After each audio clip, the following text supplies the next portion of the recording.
वक्फ कानून को लेकर देश में हंगामा मचा हुआ है। मुस्लिम पक्ष इसका लगातार विरोध कर रहे हैं।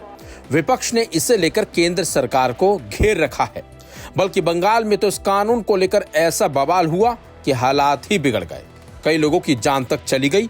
उपद्रवियों ने हिंदुओं की दुकानों में आग तक लगा दी। दरअसल 5 अप्रैल को राष्ट्रपति द्रौपदी मुर्मू से मंजूरी मिलने के बाद नया वक्फ संशोधन कानून लागू हो गया है। लेकिन इसे लेकर सरकार और विपक्ष के बीच अभी भी मतभेद जारी है। तो इसी बीच कई विपक्षी पार्टियों ने कानून की संवैधानिकता पर सवाल उठाए हैं और इसे लेकर सुप्रीम कोर्ट में याचिकाएं भी दाखिल की हैं। अब इसी को लेकर सुप्रीम कोर्ट बुधवार यानी कि आज वक्फ अधिनियम के कई प्रावधानों की संवैधानिक वैधता को चुनौती देने वाली याचिकाओं पर सुनवाई करेगा। जानकारी के मुताबिक भारत के मुख्य न्यायाधीश संजीव खन्ना के नेतृत्व में जस्टिस संजय कुमार और जस्टिस केवी विश्वनाथन की पीठ आज करीब 10 याचिकाओं पर सुनवाई करेगी। इस कानून को चुनौती देने वालों में लोकसभा सांसद और AIMIM प्रमुख असदुद्दीन ओवैसी, आम आदमी पार्टी के विधायक Amanatullah Khan, association for protection of civil rights Maulana Arshad Madani सहित केरल जमियतुल उलेमा अंजुम कादरी और कई अन्य शामिल हैं।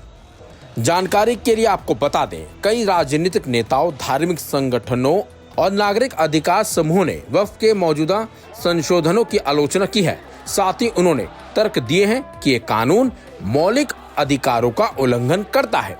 याचिकाकर्ताओं ने सुप्रीम कोर्ट से मामले की पूरी सुनवाई होने तक कानून के लागू होने पर रोक लगाने की भी अपील की है। इन याचिकाओं ने कानून को चुनौती देते हुए कहा है कि ये संविधान के अनुच्छेद 14 यानी कि समानता का अधिकार, अनुच्छेद 25 यानी कि धर्म की स्वतंत्रता, अनुच्छेद 26 यानी कि धार्मिक मामलों के प्रबंधन की स्वतंत्रता, अनुच्छेद 29 यानी कि अल्पसंख्यकों के अधिकारों की सुरक्षा और अनुच्छेद 300A यानी कि संपत्ति का अधिकार सहित कई संवैधानिक अधिकारों का उल्लंघन करता है।